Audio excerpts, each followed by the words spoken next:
नमस्ते पंडित जी। नमस्ते। आज हाजिर हुआ हूँ एक सवाल को लेके जी। कि अक्सर बहुत लोग हैं जो लोग कहीं सीख नहीं पा रहे हैं हाँ। और जिनको कोई गुरु का मार्गदर्शन नहीं मिल रहा है, जी, जी। और वो लोग चाहते हैं कि घर बैठे हारमोनियम बजाना सीखे या पियानो बजाना सीखे। बराबर। तो उनके लिए आप क्या कहना चाहोगे कि वो कैसे रियाज़ करें, उनको क्या करना चाहिए इसके लिए? देखिए ऐसा है कि जो बर्तन में होगा वही चमचे में आएगा। चाहे आप यूट्यूब से सीखिए, चाहे इंस्टाग्राम के ज़रिए से सीखिए, चाहे आप किसी किताब के ज़रिए से सीखिए, चाहे आप फेसबुक के ज़रिए से, यूट्यूब के ज़रिए से सीखिए, जो भी ज़रिया हो उससे सीखिए। लेकिन उसमें क्या होता है, जो लोग बनाते हैं वो अब उन पे डिपेंड करता है उन्होंने क्या सोच के बनाया, क्या सब्जेक्ट से बनाया है। तो वो होता यह है कि कोई भी कला है, उस कला के लिए ज़्यादा बेहतर यही है कि आप किसी भी अच्छे संगीत के किसी भी गुरु के पास जाइए, वो कोई भी गुरु हो और उनको जानकारी हो, तो उनसे आप अगर क्वेश्चन करेंगे तो वो आपको उसका सही उचित उत्तर देंगे और वो आपको जो चीज़ बताएँगे, उसके लिए जो तरीका बताएँगे, उसको आप करेंगे तो निश्चित रूप से आपको उसमें सफलता मिलेगी। अभी आपने क्या सवाल मुझसे किया? आपका सवाल क्या था? मैंने पूछा था कि अगर जो स्टूडेंट घर में बैठे हैं, हाँ। जिनके पास कोई ज़रिया नहीं है सीखने का, कोई ऐसे भी है कि जो अफ़ोर्ड नहीं कर सकते हैं और कोई ऐसा है जिनको कोई गुरु मिल नहीं रहा है, तो अभी एट प्रेज़ेंट उनको क्या करना चाहिए घर में कि जैसे उनकी गाड़ी चल पड़े, कि कुछ सीखना शुरू कर सकें, कुछ कुछ रियाज़ घर में उनके लिए कुछ?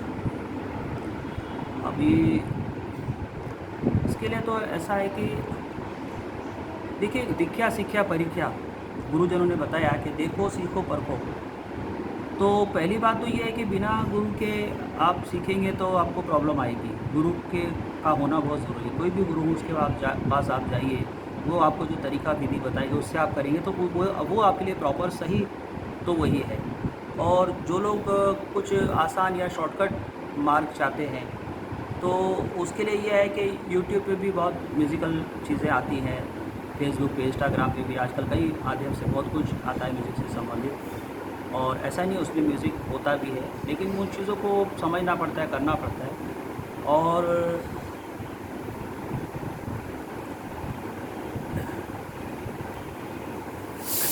दूसरा ये है कि ना, जितना आप सुनेंगे ना ज़्यादा, जितना आप सुनेंगे, अब जैसे आप किसी को किसी राग की जानकारी करनी है या आपने कोई राग सीखा है या उसके थ्योरी आपके पास में है या उस राग के बारे में आपने यूट्यूब से किसी से थोड़ी बहुत जानकारी ले ली है। अब उसको आप संपूर्ण करना चाह रहे हैं, मतलब उसको आप और इम्प्रूव करना चाह रहे हैं और आपको ये कॉन्फिडेंस नहीं आ रहा कि इस राग को मैं कैसे गाऊँगा या कैसे गा सकता हूँ। तो पहले तो उसको संगीत की किताब से उसको मिला के देखिए उसके स्वरों को, और फिर उसको स्वरों को जितना आपको आता है या जिस आपने कुछ जो सीखा है उसको आप गा के देखिए।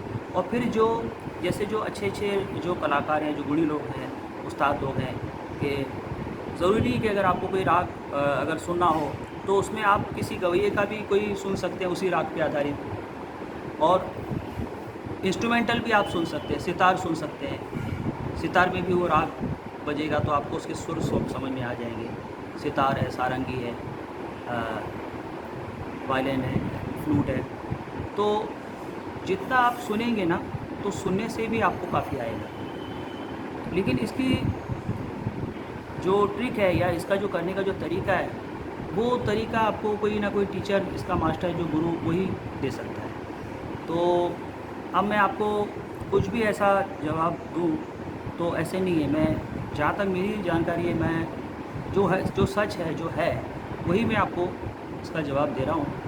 तो यही इसका जवाब है कि जितना आप सुनेंगे और जितना आप उसके बारे में पढ़ेंगे, लेकिन प्रैक्टिकल के लिए गुरु ही होना चाहिए, आप समझ रहे हैं? तो प्रैक्टिकल के लिए गुरु होना चाहिए। तो जैसे लोग प्रारंभिक जो गुरु होते हैं, छोटी-मोटी जो क्लास लेते हैं, उनमें भी जाने से आपको काफ़ी आता है। और जैसे यूट्यूब में भी जैसे कोई राग वाग दिए थे तो उसको आप खुद बजा के ट्राई कीजिए, उसको बजा के ट्राई कीजिए और देखिए कि ये इससे मैच हो रहा है क्या आपके लिए। तो ऐसे करते करते देखिए, मैं एक बात आपको कहता हूँ कि एक तो होती है ऊपर वाले की कृपा होती है। सबसे बड़ी चीज़ तो गाना बजाना एक ऐसी चीज़ है कि ये ऊपर वाला देता है, तो इंसान की एक आवाज़ होती है या उसको संगीत की समझ कुदरती उसके अंदर से होती है। हो सकता है उसने कोई पिछले जन्म में या उसने कोई पुण्य किया, कुछ ऊपर वाले की मेहरबानी है। और गुरुजनों का आशीर्वाद भी होता है। गुरुजनों का आशीर्वाद ये होता है कि उनके पास जाते हैं तो गुरुजन उसको और पॉलिश कर देते हैं। यानी ऐसा नहीं है कि समझो अगर आप गाना गाते हैं, अगर आप मेरे पास सीखने आए, तो ऐसा नहीं है कि आपकी जो आवाज़ है वो जो ऊपर वाले ने आपको दी है वो आपके पास बहुत बड़ा गिफ्ट है। वो आप मेरे पास आएंगे तो मैं क्या करूँगा, आपकी आवाज़ वही रहेगी, लेकिन मैं आपकी आवाज़ को निखार दूँगा, पॉलिश कर दूँगा, उसका आपको इस्तेमाल करना बता दूँगा, उसके तरीके दे दूँगा ताकि आप और अच्छी तरीके से गा सकें। तो गुरुजन यही करते हैं। तो यही है, यूट्यूब से भी लोग सीखते हैं, ऐसी बात नहीं। यूट्यूब से भी एक मेरे अच्छी बात याद आई। मेरा एक शागिर्द था, तो मेरे से सीखता था। उसका बेचारे का कोई म्यूज़िकल बैकग्राउंड नहीं था और वो बहुत ज़्यादा सुरमी भी नहीं था, लेकिन उसकी ये थी मेरे पे विश्वास था कि नहीं गुरुजी मैं आपसे ही सीखूँगा। मैंने कहा ठीक है, मैं सिखाऊँगा, कोशिश करूँगा, लेकिन तेरे को मेहनत बहुत करनी पड़ेगी क्योंकि तेरा बेस नहीं है, तेरा म्यूज़िकल तू माइंड नहीं है तेरा। और बेचारा वो काम काज में भी रहता था, उसका माइंड स्थिर नहीं था और म्यूज़िकली वो मतलब इतना वो नहीं था। मैंने कहा ठीक है चल तू आया है तो मैं ज़रूर कराऊँगा।